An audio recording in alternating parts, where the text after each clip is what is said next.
If you ever wondered what it's like to spend an afternoon with me chatting, this is what I jump to and fro.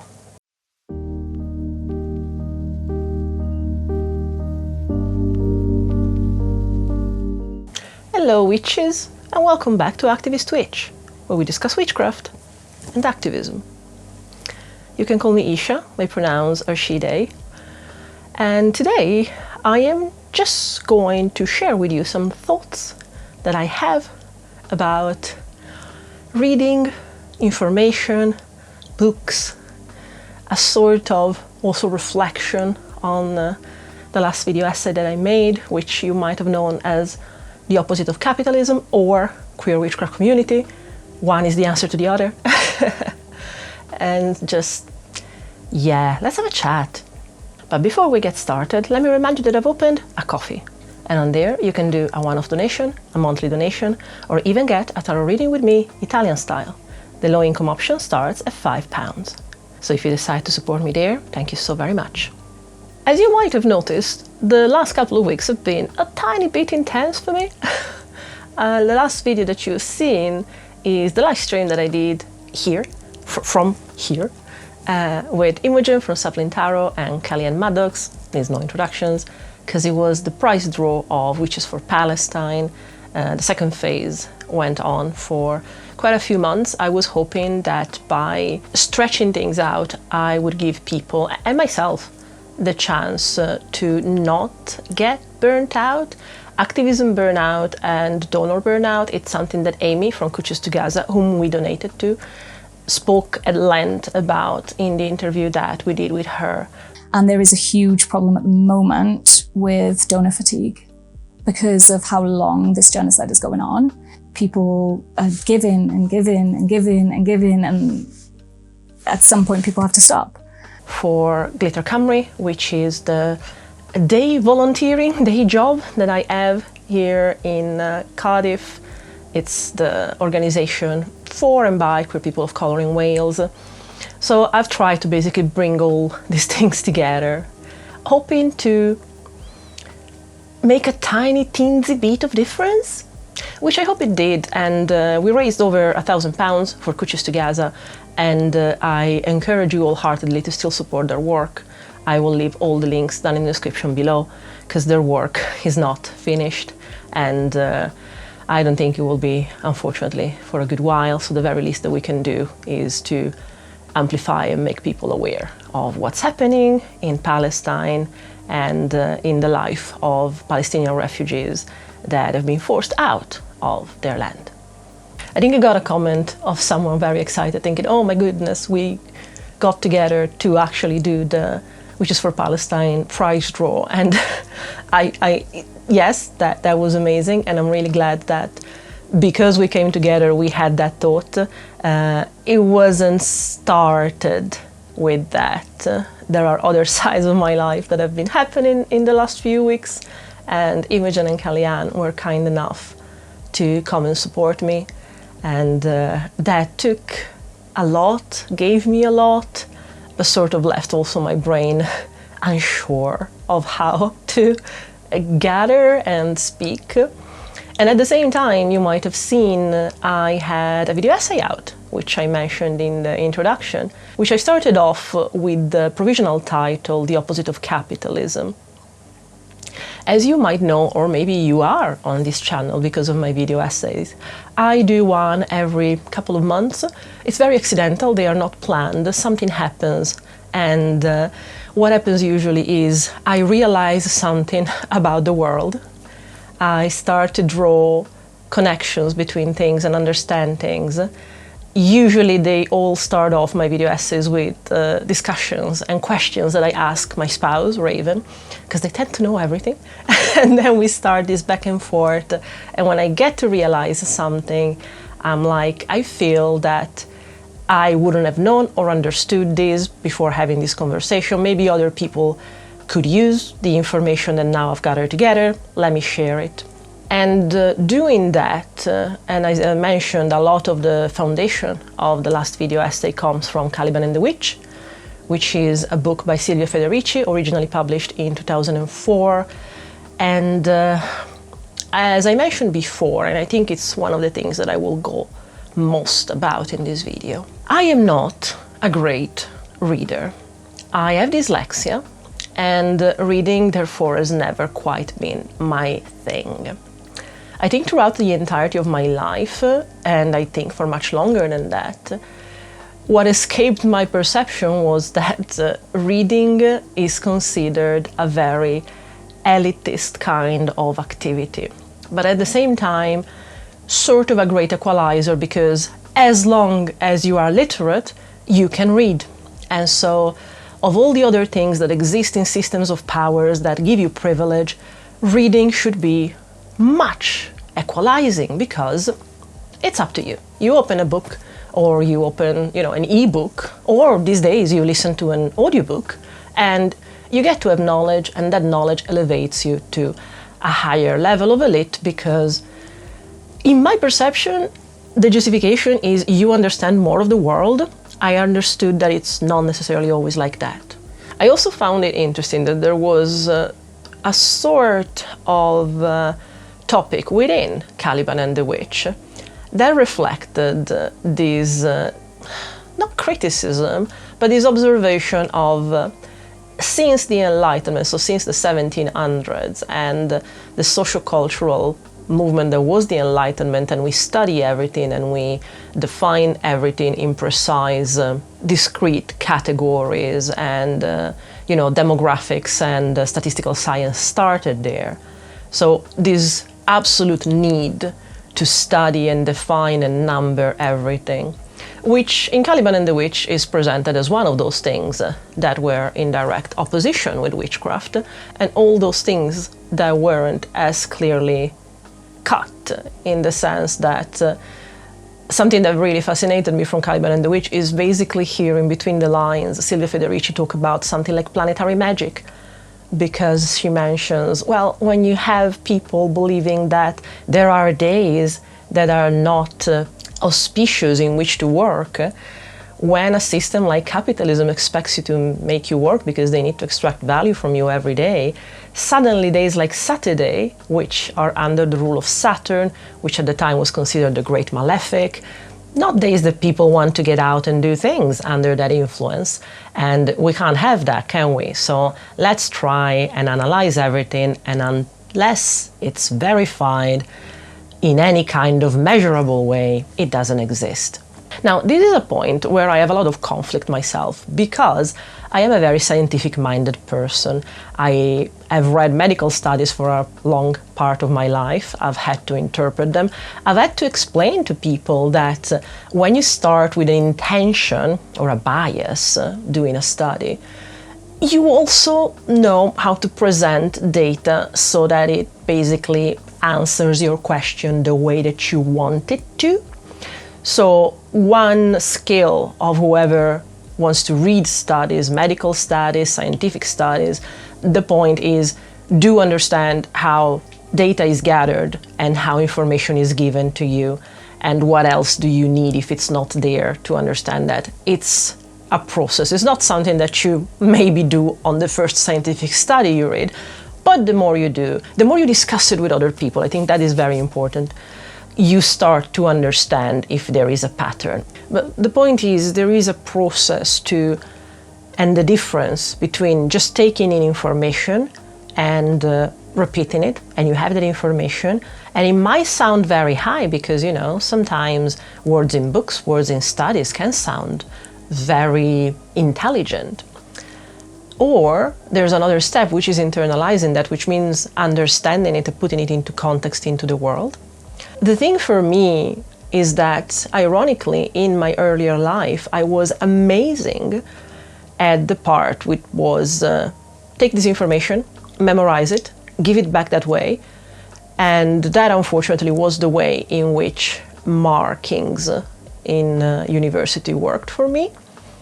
So, ironically, the exams at university that I got the lowest marks on were subjects that I really cared about, that I really internalized, and that I did not bother learning by memory the book because I just actually cared. But I had to notice that if I didn't repeat things exactly the way that they were in the books, professors would think that I did not know or understand or remember it well enough, and so my mark would be marked down. And so when you are in a context like that and you realize you have to study for a mark and for a degree, you study the way that people will mark you upon, regardless of how well you learn information. Which suddenly made me realize that, going back to what I mentioned before about the elitism of reading, it might apply to that as well, and it never occurred to me. I recently was chatting with Reagan again, and I realized that a lot of book lists and people talking about books and people posting about books, did you know that people can recommend books without having read them? Because I didn't, and to me that was shocking. How can you possibly recommend a book that you haven't read yourself? It's just very weird to me. I guess probably it's also because currently on Blue Sky, which I do recommend, we are migrating from Meta, so Instagram and Facebook and X, to Blue Sky. Do recommend that. Also, it's very important, I think, to decentralize social media. If there's something that we have learned in the last month, it's very, very important that all social media are not necessarily based and therefore under the rule of US law. But yeah, there's an Witch Sky, Occult Sky kind of, it's not quite a challenge, it's just an invitation and an excuse for people to post stuff. And one of them is about esoteric books. Just post the cover of a book. And actually the invitation is to say nothing, which I disagree with. Because I know it's important for me to know why that was important to you.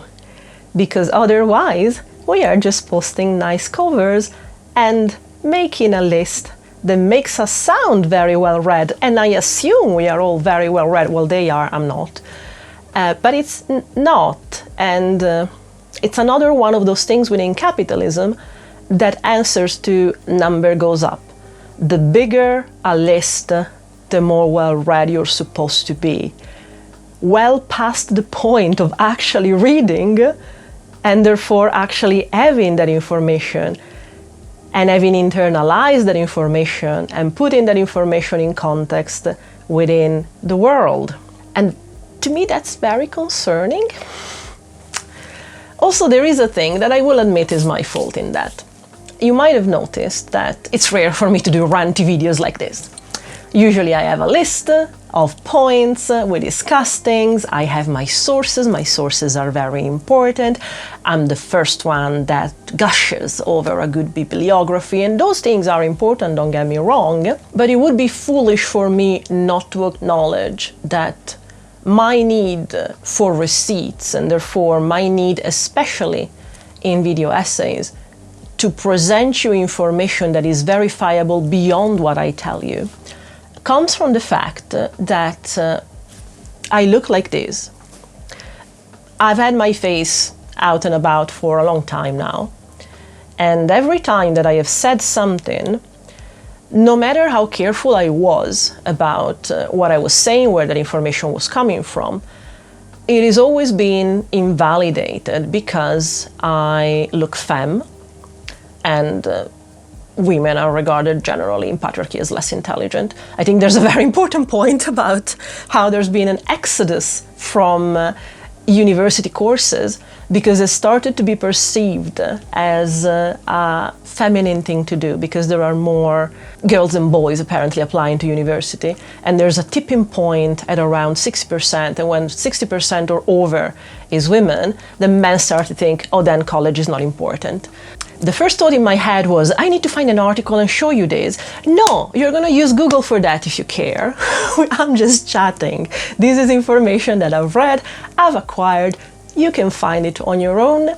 And the point is, it would be here to be verified as well anyway, because I guarantee that if my videos still appear to the kind of man that has voted for Donald Trump, they will make no mystery about the distaste that they have for someone like me, going from intellectual insults to go cause an accident in the street, which is something that I've been told recently, actually.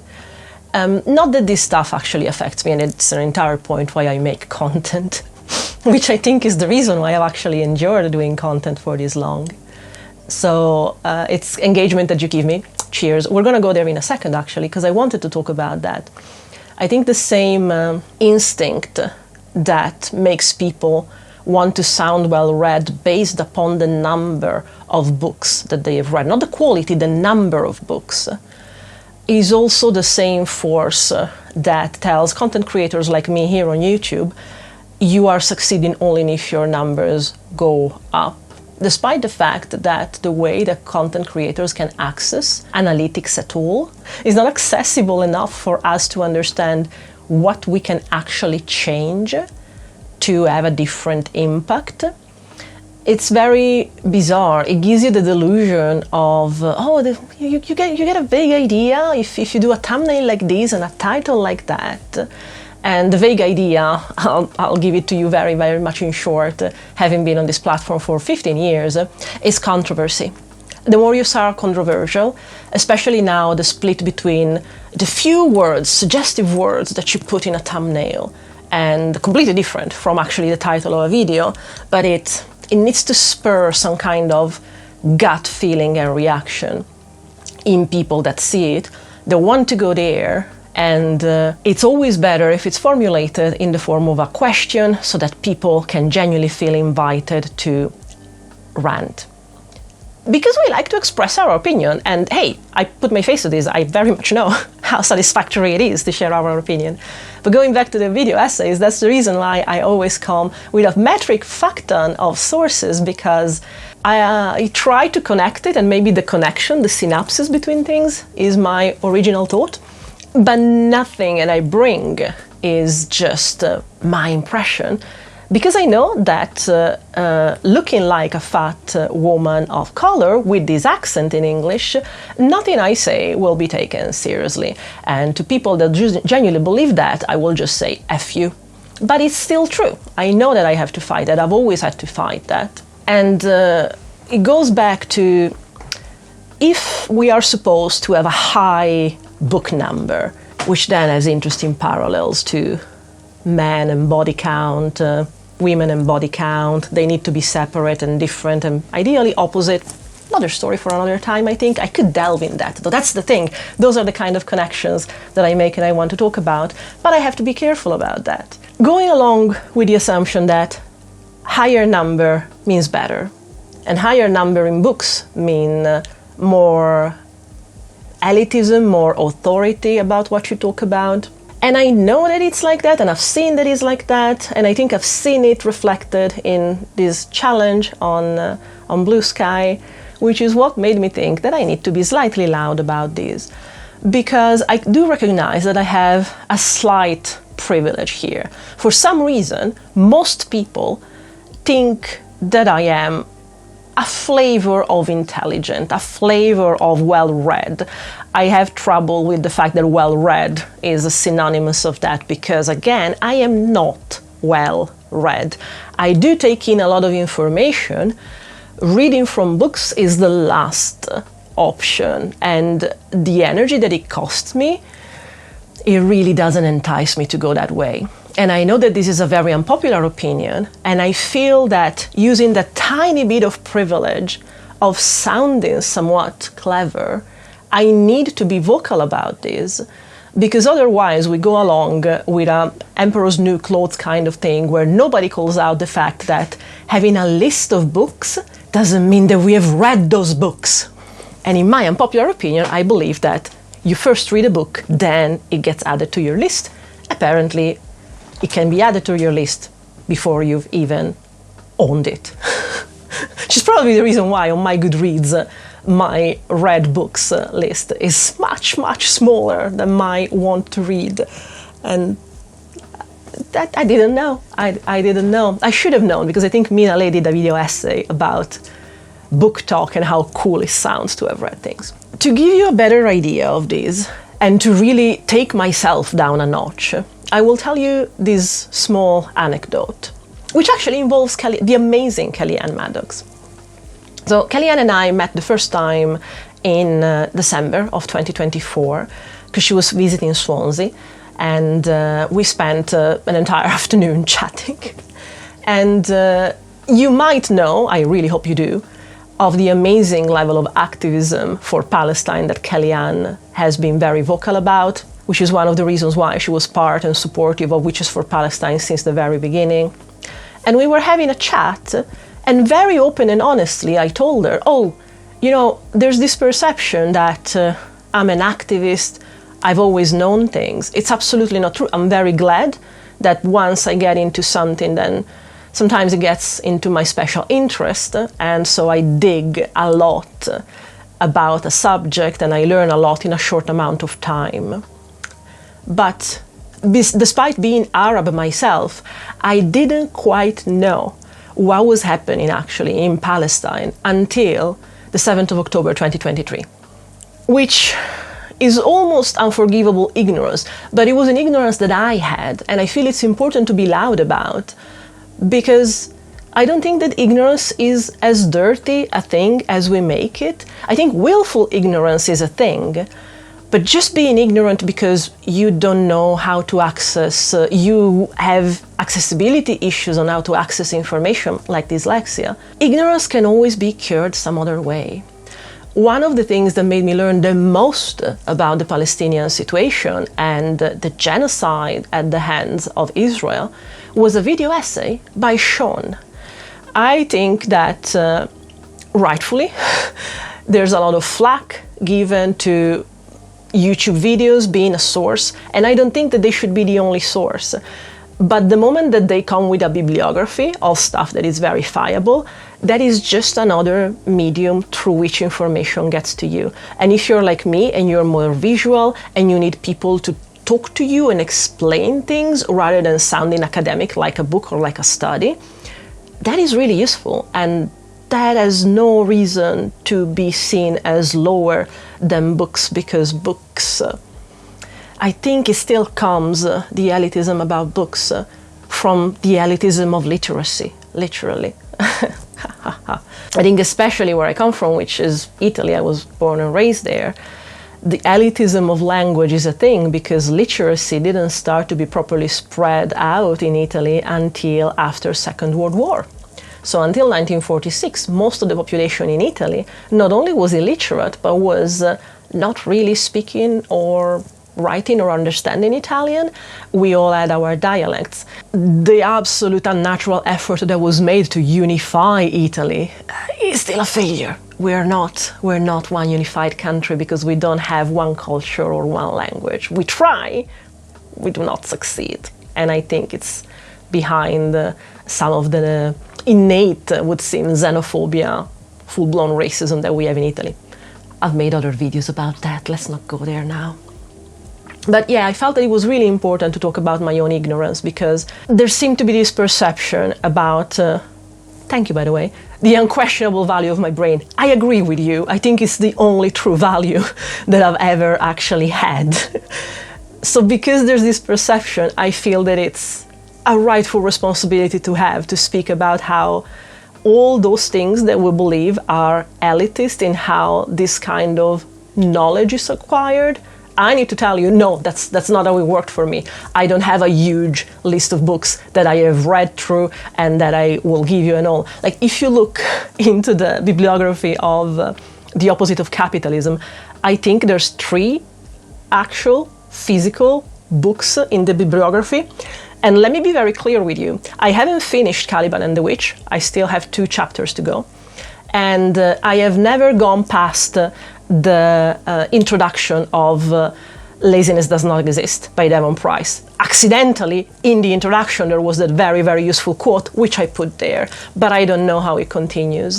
The only book that I've read, beginning to end, in that bibliography is Right Wing Women, because I read it years ago for research for another video essay that I never made. And I think it's important to say these things to demystify the idea of the well-read person. I think there are many ways to acquire information, and books are actually very inaccessible. I think boasting and gloating about a number of books that you have, which actually then not necessarily are read, it's just another form of taking on the preaching of capitalism, high number, good number. The number needs to go up. Which also then connects to patriarchy, I think, because again, why the body count for men is good if it's higher, but it's directly, proportionally opposite if you are a woman. It's that, I think it's the way that, again, capitalism and patriarchy naturally support each other. But this is literally me blabbering. It's not like I have sources about that. I'm telling you what I think. That is valuable too, you know. Let me rant about one last thing before I close this. And I think the entire reason for me ranting to begin with comes from my own capitulation to capitalism, because I have been enticed into capitalism by the platform that is YouTube. I don't remember if I mentioned it in a video or I made a post. The point of YouTube is that it's the only social media platform that actually shares wages with their creators. Because if you hadn't noticed, no social media platform would exist if you didn't make posts on it. Not Twitter, especially not Instagram, not Facebook, not YouTube, not anything that requires user input. And the reason why people are there on that platform is because of other people. But YouTube is the only one that I think pretty much from the beginning actually had the understanding of, I need to give these people an incentive, which was bold in its own way, despite the fact that, if you didn't know, YouTube takes 45% of every penny a creator makes in any way. Which, by the way, is the reason why I closed the super thanks. I didn't know that they get activated automatically once you get monetized. In my day, the only monetization that YouTube let you have was advertisement. Now they have the super thanks, now they have memberships, not something that you're gonna see here. You want to contribute to what I do? Thank you so much, first of all. Go to Ko-fi. Ko-fi is honest enough that they just take the percentage that is needed to process the transaction. I got a super thanks for the opposite of capitalism, which, thank you, it was €100. I was really chuffed.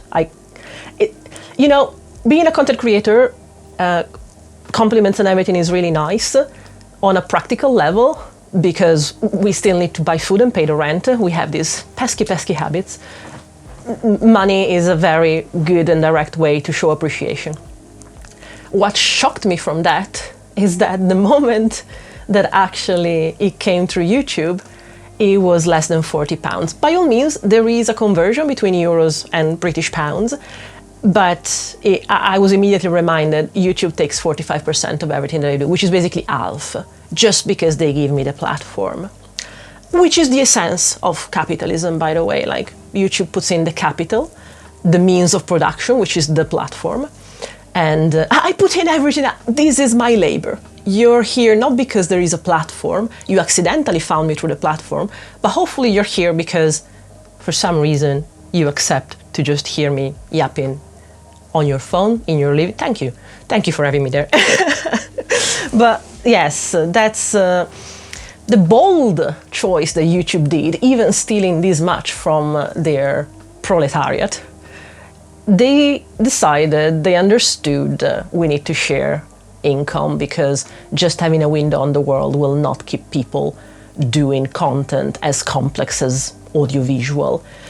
Instagram is a picture, you know, it can be complicated, don't get me wrong. I know the work that people have done to grow their platforms on Instagram, especially when you then want to go professional, you use proper cameras, not just phones. I know. Like OnlyFans, really, like the kind of work that you need to put in this kind of pictures and everything. Whoa! Have you ever seen, what's the girl that did the saucy ankle pictures? Amazing though, I will put something of hers here, because that was a great experiment on how much work it takes to make content, which is just consumed as perceived, oh, it exists and it would exist anyway. It genuinely wouldn't.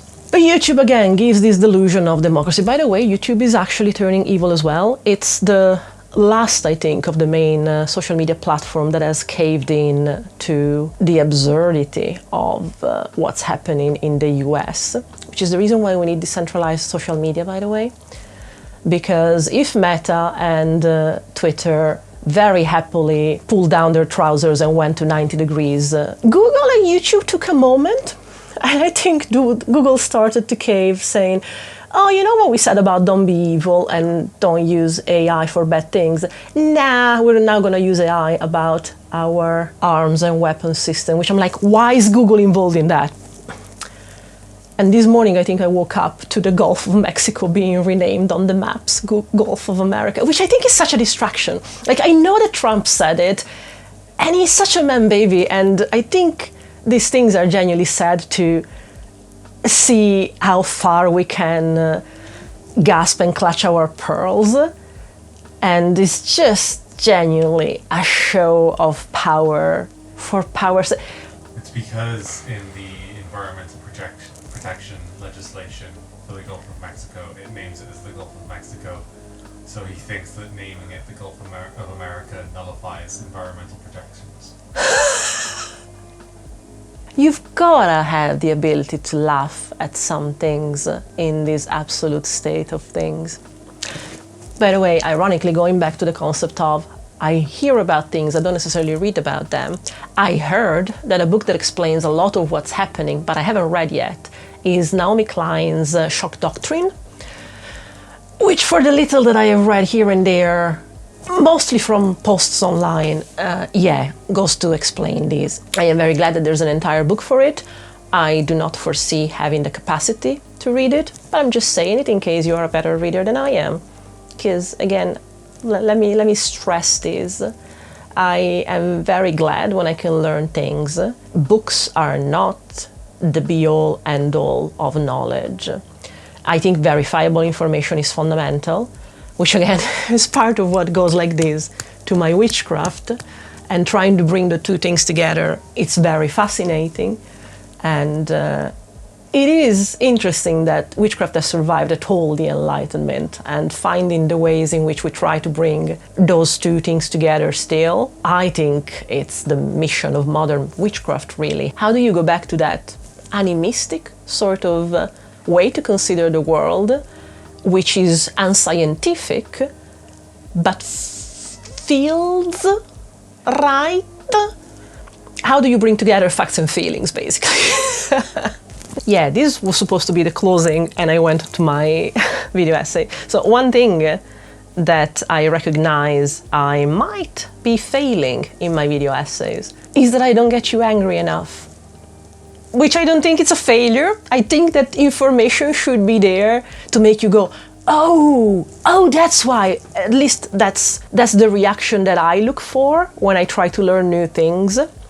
And I do understand that that's not necessarily the kind of reaction that drives engagement, which again, going back to YouTube, which exists in the world of capitalism, which tries to make you believe number goes up is the only thing that matters, and number goes up is drive mostly by engagement.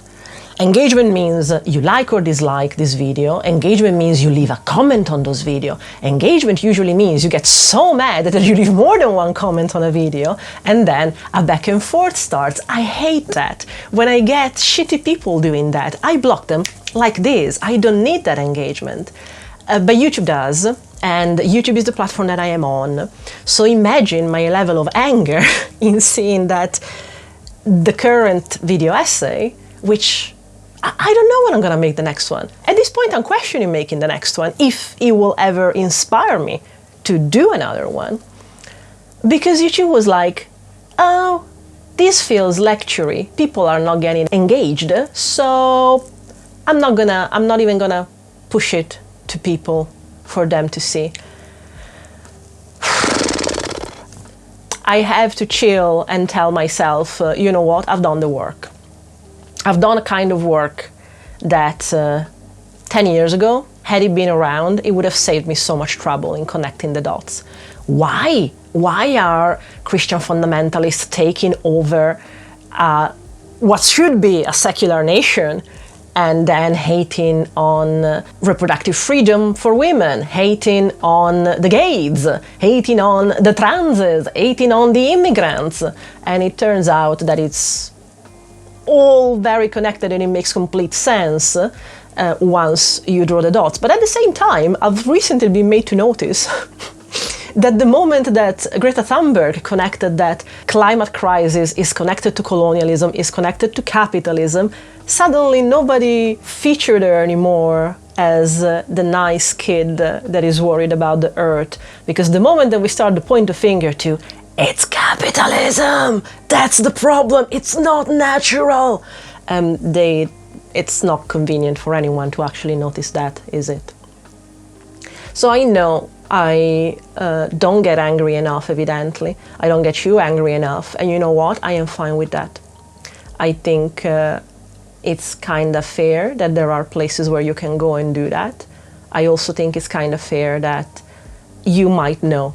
You come here and I'm gonna tell you things which either are from my experience and my own witchcraft practice, are about the ways that I try to make my witchcraft practice and my life as an activist collide, are about the things that I learn, are about the mistakes that I make, are about the things that I didn't know. Again, I know how it sounds to say I'm an Arab person who was so unaware of what was happening to their own people in Palestine that before 2023, I did not know about Zionism. I genuinely believed it's a complicated issue, why is there no two-state solution? Because if somebody comes to your house, barging through the door, and taking your house, you kind of fight back to get your house back. You built it, your ancestors built it. You don't just get displaced, you don't just take it, do you? And a two-state solution is the answer to, well, now you live upstairs, and I take the ground floor. Would you be happy with that? That's the fulcrum of things. Another thing, the 100-Year War on Palestine. Supposedly amazing books. I've read the first 2 chapters. The first 2 chapters already taught me enough to understand the issues, actual issues with Israel as an entity. By the way, don't you think that when actual Nazis are supporting Israel, that should give out something? And maybe the way that Israel wraps itself in the Holocaust as I need to defend myself from things, maybe it's not exactly as straightforward as they try to make it sound. I don't know, I'm thinking of Kanye West literally selling swastika on their t-shirts, and Elon Musk and their Roman salute, and Trump literally becoming the best friend of Israel, and Netanyahu. What was the thing about the pager in the olive tree? Was there anything ever more humiliating than that? Olive trees are almost sacred in Palestine. It's one of the main things and the main sustainment. And I think the golden pager was one of the ways in which Israel started to bomb people unawarely, like making the pager explode. And Trump thought that that was I mean, I'm not surprised. Why do we surprise? Like, that's the thing. I need to stop thinking that outrageous things are not supposed to happen. And I genuinely think that we have played by the rules a bit too much. A bit too much. I think that's what fucks over the left. We think of ourselves as the good ones, and we think that to be the good ones we need to follow the rules. I invite you to notice that very, very rarely what is legal is also right. You've now made 3 different videos. And on that note, I'll wrap this on. If you ever wondered what it's like to spend an afternoon with me chatting, this is what I jump to and fro. And until the next video, I really hope that we can hex the capitalistic patriarchy together. Because don't you think that there's need for it?